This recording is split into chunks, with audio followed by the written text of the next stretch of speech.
की पहली स्टेज 6 अक्टूबर को लागू की गई है। एक माह के भीतर ही प्रदूषण के तेजी से बढ़ने के कारण ग्रैब की चौथी स्टेज भी लागू करनी पड़ गई। बढ़ते वायु प्रदूषण का अंदाजा इस बात से लगाया जा सकता है कि आयोग को ग्रैब की 2 स्टेज 3 दिन के भीतर ही लागू करनी पड़ गई। वायु प्रदूषण के बढ़ते स्तर के कारण अलवर शहर का AQI 285 तक पहुंच गया।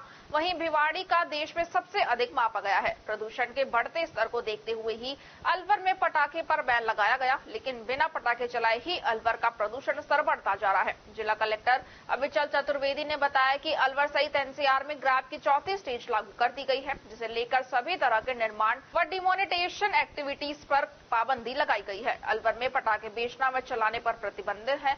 संलिप्तता पाई जाने पर सख्त कार्रवाई अमल में लाई जाएगी। वायु प्रदूषण की रोकथाम को लेकर शहर में पानी के स्प्रिंकलर व मैकेनिकल स्वीपिंग मशीन से सड़कों की सफाई की जा रही है, जिससे धूल हवा में ना टिकी रहे और वायु की गुणवत्ता में सुधार हो सके।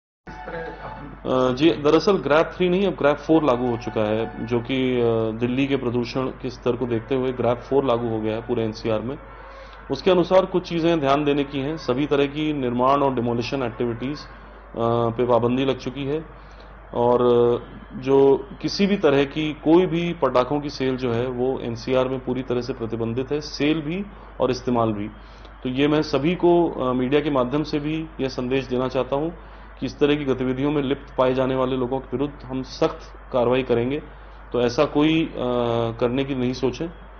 इसके अलावा कुछ एक ऐसे चीजें हैं जो कि हम अपने स्तर से करने का प्रयास कर रहे हैं।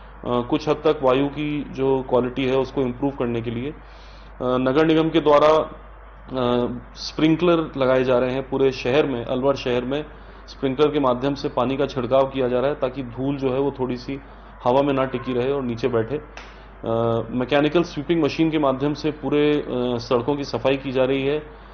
उसका भी जो उद्देश्य है वो यही है कि बहुत ज़्यादा धूल और अन्य जो कण होते हैं इस तरह के, जो कि तकलीफ पहुंचा सकते हैं सांस लेने में, वो कम से कम हवा में टिके रहें। सभी इंडस्ट्रीज को इसके लिए पाबंद कर दिया गया है। इंडस्ट्रीज को भी पूरी तरह से निर्देश दिए हैं कि वो अपने स्तर से जो कार्रवाई की जानी है प्रदूषण को कम से कम करने के लिए वो की जाए। जितनी भी निर्माण एजेंसीज हैं, नगर निगम है, UIT है, PWD है, सभी को जितने भी तरह के निर्माण कार्य हैं वो तुरंत प्रभाव से बंद करने के निर्देश दे दिए गए हैं। माइनिंग डिपार्टमेंट के द्वारा सभी माइनिंग गतिविधियों पर रोक लगाने के निर्देश दिए गए हैं, और जो क्रशर हैं, क्रशर भी सारे इस समय बंद करने के निर्देश दे दिए गए हैं। इसके अलावा हम लगातार स्थिति पर नजर रखे हुए हैं, और जैसे जैसे आगे सुप्रीम कोर्ट के निर्णय के आधार पे जो भी निर्देश दिए जाएंगे वो उसकी पालना हमारे यहाँ समय समय पर की जाती रहेगी। सरकारी मेडिकल कॉलेज बन रहा है अपने जेल परिसर में, उसका निर्माण रोक दिया जाएगा?